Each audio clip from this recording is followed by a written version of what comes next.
Hello students, welcome to our channel learning tricks. बच्चों, मैंने इससे पहले भी आपको जो हिस्ट्री क्लास 12th का जो फर्स्ट चैप्टर था उसके आपको कुछ 50 MCQ क्वेश्चंस करवाए थे जो एग्ज़ाम्स में बहुत आते हैं। ठीक है, इसी के साथ ही मैं आपको अब आज से सेकंड चैप्टर स्टार्ट करवाने जा रही हूँ। ठीक है, तो जिसने अभी तक हमारे पहले वीडियोस नहीं देखे हैं, एक बार जाके प्लेलिस्ट में ज़रूर चेक कर लेना, उसमें आपको सभी मिल जाएंगे। ठीक है, तो आज मैं आपको सेकंड चैप्टर स्टार्ट करवाने जा रही हूँ और उसके अंदर बिल्कुल ऑब्जेक्टिव टाइप ऐसे क्वेश्चंस करवाऊंगी जो आपके एग्जाम्स में लास्ट ईयर्स में बहुत ज़्यादा पूछे गए हैं और हर साल ये रिपीट होते हैं। ठीक है, तो आपको बहुत ध्यान से इनको पढ़ना है और याद करना है। ठीक है, चलो तो स्टार्ट करते हैं हमारा जो फर्स्ट क्वेश्चन है उससे। ठीक है, हमारा फर्स्ट क्वेश्चन है, बौद्ध धर्म के ग्रंथों को किस भाषा में रचा गया था। ठीक है, आपके ऑप्शन है वही पाली, प्राकृत, ब्राह्मी और संस्कृत। ठीक है, तो इसका बिल्कुल आसान सा आंसर है वो है जो ए है हमारा, पाली भाषा में बौद्ध धर्म के ग्रंथों को रचा गया था। ठीक है, याद हो गया। चलो आगे चलते हैं, अपना नेक्स्ट क्वेश्चन लेते हैं। हमारा नेक्स्ट क्वेश्चन है, निम्नलिखित में कौन सा जनपद सबसे ज़्यादा शक्तिशाली था। ठीक है, ये बहुत इंपॉर्टेंट क्वेश्चन है और हमारा सबसे जो शक्तिशाली था वो है हमारा ऑप्शन ए यानी कि मगध। ठीक है, आप बता सकते हो मगध कहाँ पर है था। मगध हमारा बिहार में है। ठीक है, और इसकी राजधानी आप मुझे बताना कि क्या थी। ठीक है, उस टाइम मगध की राजधानी क्या बनी थी, ये आपको मुझे कमेंट बॉक्स में बताना है। ठीक है, चलो आगे चलते हैं क्वेश्चन नंबर 3 की तरफ। क्वेश्चन नंबर 3 है हमारा, मेगास्थनीज किस शासक के दरबार में आया था। ठीक है, मेगास्थनीज तीनों में से इसका सही जो आंसर होगा वो होगा हमारा ऑप्शन बी, चंद्रगुप्त मौर्य के दरबार में आया था मेगास्थनीज, जो कि ग्रीक से आया था। ठीक है, ये बहुत इंपॉर्टेंट क्वेश्चन है कि कहाँ से ये आया था। मेगास्थनीज जो हमारे भारत में आया था और इसने उस टाइम पूरे साम्राज्य की जो भी यात्रा वगैरह की थी और उसके बारे में जो भी उसने सोचा समझा वो अपनी पुस्तक में उसने लिखा था। ठीक है, ये एक विदेशी यात्री था जो ग्रीक से आया था। ठीक है, आगे चलते हैं, नेक्स्ट क्वेश्चन लेते हैं। नेक्स्ट क्वेश्चन है हमारा 4 नंबर, धम्म के सिद्धांत किस शासक के थे। आपने पढ़ा होगा अशोक ने धम्म के सिद्धांत लागू किए थे। ठीक है, इसका ऑप्शन हो जाएगा हमारा ऑप्शन नंबर ए यानी कि अशोक ने धम्म के सिद्धांत लागू किए थे, जो कोई धर्म नहीं था बल्कि एक तरीके से वो नैतिक आचार विचार पर आधारित था। ठीक है, जिसमें कि अहिंसा का पालन करना और इस तरीके के उसके नियम थे। ठीक है, ताकि लोग मतलब वो एक धर्म कोई प्रायोरिटी नहीं देना चाह रहा था, वो क्या चाह रहा था कि बिल्कुल लोग सभी धर्मों को माने, लोग अच्छी बातें सीखें, लोग नैतिक जो उनके मोरल वैल्यूज़ हैं उनको आगे बढ़ाएं। ठीक है, इस बात को लेकर उसने धम्म शुरू किया था। नेक्स्ट क्वेश्चन है हमारा, किस लिपि का उपयोग सबसे अधिक आरंभिक अभिलेखों और सिक्कों में किया गया है। तो इसका हमारा आंसर हो जाएगा, सबसे ज़्यादा जो हमें अभिलेख और सिक्के मिले हैं वो किस लिपि में देखने को मिलता है। ठीक है, सबसे ज़्यादा तो हमें मौर्य साम्राज्य के जो मिले हैं उसी से सबसे ज़्यादा पता चलता है हमें। ठीक है, तो वो है हमारा ऑप्शन है ब्राह्मी और खरोष्ठी।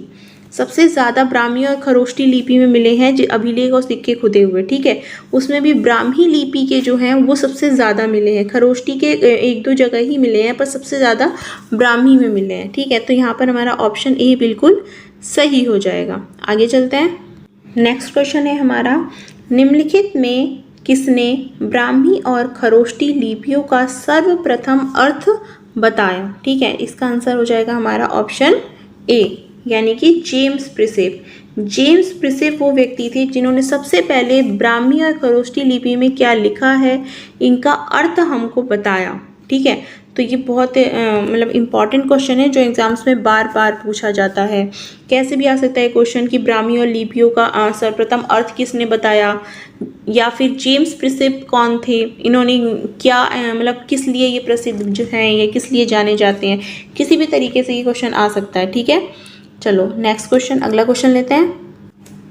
नेक्स्ट क्वेश्चन है, कौन सा पहला सम्राट था जिसने अपने अधिकारियों और प्रजा के लिए संदेश प्राकृतिक पत्थरों और पॉलिश किए हुए स्तंभों पर लिखवाए। तो ये व्यक्ति था अशोक यानी कि हमारा ऑप्शन सी बिल्कुल सही हो जाएगा। अशोक ने सबसे पहले माना जाता है कि उसने उसके जो भी संदेश वगैरह हैं, जो हमने धम्म के बारे में पढ़ा था, धम्म के संदेश और जो भी इस प्रकार के जो उसके मैसेजेस उसको प्रजा को दिखाने होते थे या पहुंचाने होते थे लोगों तक, तो उसने सबसे पहले इस तरीके के पॉलिश किए हुए स्तंभों पर लिखवाने शुरू किए। ठीक है, ये भी बहुत इंपॉर्टेंट क्वेश्चन है। अगला नेक्स्ट क्वेश्चन लेते हैं, क्वेश्चन नंबर 8। क्वेश्चन नंबर 8 है, हर्षवर्धन की जीवनी से संबंधित पुस्तक का नाम क्या है? इसका तो आंसर आप आराम से समझ जाओगे। इसका आंसर है हर्षचरित्र। देखो उसमें नाम भी आ रहा है हर्षवर्धन का। ठीक है, तो जो हर्षचरित्र है उसमें हर्षवर्धन की जीवनी के बारे में, मतलब उसकी लाइफ के बारे में हमें देखने को मिलता है। ठीक है, नेक्स्ट क्वेश्चन। अगला क्वेश्चन है, जेम्स प्रिसेप कौन था?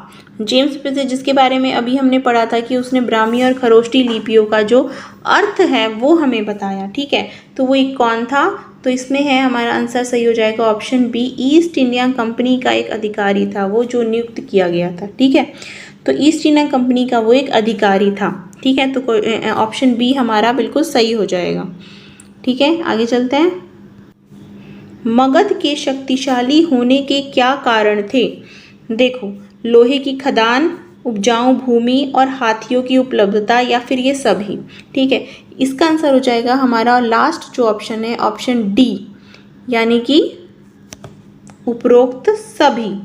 ये हमारा इसका राइट आंसर हो जाएगा, क्योंकि इसका सही आंसर लोहे की खदानें भी हो जाएगा, उपजाऊ भूमि भी हो जाएगा, हाथियों की उपलब्धता भी हो जाएगा। ये सारी चीज़ें हमें मगध में देखने को मिलती हैं और इस वजह से ही मगध को सबसे शक्तिशाली महाजनपद के रूप में कहा जा सकता है। ठीक है, क्योंकि वहाँ पे इन सब की प्रचुरता थी, जिसकी ने मगध को बहुत ज़्यादा मतलब एक तरीके से मतलब संपन्न बनाया। ठीक है, तो ये सारे ही रीज़न मगध को शक्तिशाली, एक पावरफुल जनपद बनाने में योगदान देते हैं। ठीक है, नेक्स्ट क्वेश्चन है, कलिंग का संबंध किस राज्य से है? आपने कलिंग के युद्ध के बारे में पढ़ा होगा जो अशोक ने लड़ा था। ठीक है, अशोक की कलिंग में लड़ा था लड़ाई, और उसके अंदर कलिंग की हार हुई थी और अशोक ने उसको जीत लिया था। ठीक है, लेकिन उसके बाद अशोक की लाइफ में बहुत ज़्यादा परिवर्तन हुए थे। ठीक है, तो कलिंग का संबंध किस राज्य से है? वो है उड़ीसा। ठीक है, उड़ीसा, वो आज वर्तमान में जो उड़ीसा है वहाँ पर अशोक की मतलब कलिंग से उसने युद्ध किया था। ठीक है, कलिंग। आगे चलते हैं, नेक्स्ट क्वेश्चन है, इंडिका नामक पुस्तक की रचना किसने की थी? इंडिका बहुत ज़्यादा ज़रूरी है, मतलब बहुत इंपॉर्टेंट क्वेश्चन है जो बार बार आता है कि क्योंकि मौर्य साम्राज्य को सबसे ज़्यादा जानने में इंडिका जो पुस्तक है वो हमारी हेल्प करती है। बहुत कुछ पता चलता है कि उस टाइम मौर्य साम्राज्य कैसा हुआ करता था, कितने भागों में बटा हुआ था, कितने कितने वहाँ पे मतलब प्रशासन कैसा चलता था, इन सब के बारे में इंडिका से हमें बहुत कुछ पता चलता है। ठीक है, तो इसका राइट आंसर हो जाएगा मेगास्थनीज। हमने अभी पहले वाले क्वेश्चन में पढ़ा था कि मेगास्थनीज के बारे में। ठीक है, तो वही है, मेगास्थनीज ने इंडिका नामक पुस्तक लिखी थी। ठीक है, और ये हमने पहले ही बताया कहाँ से आया था, ये ग्रीक का था, यूनान का था। ठीक है, पर ये इंडिया आया था, यहाँ पे उसने यात्राएं की थी। यहाँ पे जो उसने पुस्तक लिखी यात्राओं करने के बाद, जो भी उसने, उस पुस्तक का नाम है इंडिका। ठीक है, अगला क्वेश्चन है, अशोक द्वारा नियुक्त महामात्य अधिकारियों का क्या कार्य था? हमने पढ़ा था कि अशोक ने धम्म का सिद्धांत लागू किया था। ठीक है, कुछ नैतिक आचार विचार लागू किए थे। ठीक है, लेकिन इन सिद्धांतों को जनता तक पहुंचाने के लिए, ताकि जनता इसका पालन करे, उसने क्या किया था, कुछ महामात्य अधिकारी नियुक्त किए गए थे। ठीक है, जो जगह जगह एक तरीके से उनका ये काम था कि वो धम्म के सिद्धांतों का प्रचार करें लोगों तक। ठीक है, जैसे ये देखो ऑप्शन ए, यानी कि धम्म का प्रचार के लिए इन महामात्यों को नियुक्त किया गया था जो ये कार्य किया करते थे। ठीक है, तो ऑप्शन ए हमारा इसका बिल्कुल सही हो जाएगा। आगे चलते हैं, नेक्स्ट क्वेश्चन है हमारा, भूमि का वह भाग जो ब्राह्मणों को दान में दिया जाता था उसे क्या कहते थे? ठीक है। ब्राह्मणों को जो ज़मीन राजाओं द्वारा दान में दे दी जाती थी, आपने देखा होगा कि पहले राजा वगैरह बहुत दान बहुत दिया करते थे। ठीक है, तो जो ब्राह्मणों को जो ज़मीन दान पे दे दी जाती थी, पूरी तरीके से उन पे ब्राह्मणों का ही हक हुआ करता था दान देने के बाद, ऐसी ज़मीन को अग्रहार कहा जाता था। ये बहुत इंपॉर्टेंट क्वेश्चन है। ठीक है, अग्रहार वो ज़मीन थी जो ब्राह्मणों को दान में मिलती थी। ठीक है, तो आगे चलते हैं।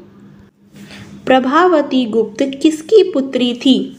ठीक है, तो इसका आंसर हो जाएगा हमारा चंद्रगुप्त द्वितीय। जो चंद्रगुप्त द्वितीय थे, इनकी पुत्री प्रभावती गुप्त मानी जाती हैं।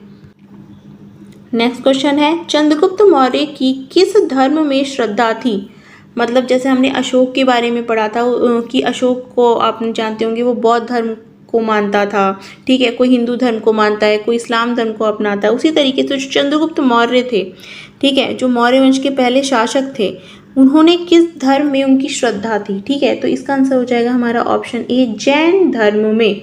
ठीक है, वो जैन धर्म को मानने वाले व्यक्ति थे। ठीक है, ये बहुत ज़रूरी इंपॉर्टेंट क्वेश्चन है क्योंकि बच्चे बहुत कंफ्यूज होते हैं जैन धर्म और बौद्ध धर्म में। ठीक है, तो याद रखना, चंद्रगुप्त मौर्य जो थे वो जैन धर्म के अनुयायी थे। ठीक है, अपने लाइफ जो भी उनकी जब अपने लाइफ के अंतिम दिनों में उन्होंने जैन धर्म अपनाया था और वो बिल्कुल सन्यासी बन गए थे, राजकाज छोड़ के बिल्कुल एक सन्यासी की तरह जीवन व्यतीत करने लग गए थे। ठीक है, अगला क्वेश्चन हमारा क्वेश्चन नंबर 17, यूनानी ग्रंथ में चंद्रगुप्त को क्या कहा गया है?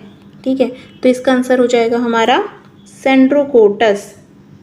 ठीक है, जैसे हमने पहले भी पढ़ा कि जो मेगास्थनीज है उसने इंडिका लिखी थी, वो ग्रीक से आया था ऑब्वियसली। ठीक है, तो ऑब्वियसली जब उसने ग्रीक से आया था, उसने यूनानी उसमें लिखी है, लैंग्वेज में लिखी है, तो वहाँ पे भी उसने चंद्रगुप्त को वहाँ पे उसने एक तरीके से सेंड्रोकोटस कहा है उसके अंदर। ठीक है, ऐसा माना जाता है कि उसने वहाँ पे चंद्रगुप्त को सेंड्रोकोटस की संज्ञा दी, उसका नाम दिया। ठीक है, तो चलो आगे चलते हैं। जातक कथाएं किस व्यक्ति से संबंधित हैं? ठीक है, जातक कथाएं मतलब वो कथाएं जो कहीं सुनी गई हैं, जो लिखी गई हैं। ठीक है, इसका आंसर है हमारा महात्मा बुद्ध। ठीक है, मतलब कहा जाता है कि जो जातक कथाएं थी वो क्या थी? महात्मा गांधी, जो ये हमारे महात्मा बुद्ध थे, उनके पूर्व जन्म मतलब उनके पिछले जन्म के, उनके पूर्व जन्म की जो भी कथाएं वगैरह थी, उनको लोगों ने जातक कथाओं का नाम दिया गया है। ठीक है, इसके बारे में कोई कहता है कि ये शायद उनके शिष्यों ने लिखी थी, उनके शिष्यों ने उनके बारे में कहानियाँ लिखी थी। ठीक है, कोई कहता है कि नहीं, ये महात्मा बुद्ध ने खुद ही एक तरीके से लिखी थी या ठीक है, इस वजह से इनको जातक कथाएं कहा जाता है। ठीक है, इसमें महात्मा बुद्ध के लाइफ से रिलेटेड छोटी छोटी कहानियां हैं, उनके पूर्व जन्म से रिलेटेड। ठीक है, जो हमें नीति, धर्म, ये सब चीज़ें सिखाती हैं। ठीक है, जैसे आपकी पंचतंत्र वगैरह की कहानियां होंगी जिनसे कि आप क्या करते हो, आप कुछ अच्छी बातें सीखते हो। ठीक है, एक अंत में वो मैसेज एक अच्छा आपको सिखाती हैं। ठीक है, उसी तरीके से समझ लो कि महात्मा बुद्ध से भी उनकी रिलेटेड कुछ जातक उनकी कथाएँ हुआ करती थी। ठीक है, आगे चलते हैं। नेक्स्ट है, अर्थशास्त्र की रचना की थी। ये बहुत ही ज़्यादा इम्पॉर्टेंट क्वेश्चन है। ठीक है, अर्थशास्त्र की रचना किसने की थी? कौटिल्य ने। ठीक है, कौटिल्य बहुत महत्वपूर्ण व्यक्ति था। ये वो व्यक्ति था जिसने चंद्रगुप्त मौर्य को एक तरीके से जिसने चंद्रगुप्त मौर्य को सत्ता में जो लेकर आया। ठीक है, शायद ये ना होता तो मौर्य वंश ही ना होता। ठीक है, तो ये समझ लो कि अर्थशास्त्र की रचना कौटिल्य ने की थी। ठीक है, कौटिल्य कहो, विष्णुगुप्त कहो या चाणक्य कहो, ये एक ही व्यक्ति के नाम है। ठीक है, इसने अर्थशास्त्र नामक एक पुस्तक की रचना की थी। ठीक है, अब बुक का नाम अर्थशास्त्र है, इसका मतलब ये नहीं है कि इसमें इकोनॉमिक्स के बारे में या फिर अर्थ के बारे में लिखा हो, पैसे रुपए के बारे में लिखा हो। ठीक है, अर्थशास्त्र जरूर इसका नाम है, लेकिन इसके अंदर राजनीति के बारे में लिखा था। जो कौटिल्य थे उसने राजनीति मतलब एक राजा को कैसा होना चाहिए, उसको किस तरीके से राजनीति चलानी चाहिए, एक शासन कैसा होना चाहिए। ठीक है, इस बारे में उसने उसमें लिखा हुआ है। अर्थशास्त्र इसका नाम ज़रूर है, लेकिन इसमें राजनीति के बारे में लिखा हुआ है। ठीक है, इसमें अर्थशास्त्र के बारे में नहीं लिखा हुआ। ठीक है, तो ये आप याद रखना क्योंकि इसमें बहुत बच्चे गलती करते हैं। ठीक है, आगे अपना लास्ट क्वेश्चन लिखते हैं, क्वेश्चन नंबर 20। नेक्स्ट क्वेश्चन है हमारा, निम्नलिखित में से किसे श्रेणी कहा जाता है? ठीक है। तो इसका हमारा आंसर हो जाएगा ऑप्शन नंबर सी, व्यापारियों के संघ को। व्यापारियों के संघ को श्रेणी कहा जाता है, जहाँ पे व्यापारियों ने आपस में मिलाकर एक मतलब एक संघ बना रखा था, ठीक है, उसको बोला जाता है श्रेणी। ठीक है, तो यहाँ तक हो गए बच्चों आपके क्वेश्चंस आज के कंप्लीट। ठीक है, अब आपको मैं नेक्स्ट वीडियो में इसके आगे की इंपॉर्टेंट क्वेश्चंस करवाऊंगी। तो आप ये 20 क्वेश्चंस बहुत अच्छे तरीके से याद कर लेना, क्योंकि ये एग्ज़ाम्स में बहुत ज़्यादा आते हैं। ठीक है, चलो, अगर आपको वीडियो हमारा अच्छा लगा तो आप इसको लाइक करिएगा और चैनल को सब्सक्राइब ज़रूर कर देना। ठीक है बच्चों, और अपने दोस्तों के साथ शेयर भी कर देना। ठीक है, तो चलो अब मैं आपको अगले वीडियो में आगे ये क्वेश्चंस करवाऊँगी। ओके, तब तक के लिए पढ़ते रहो बच्चों।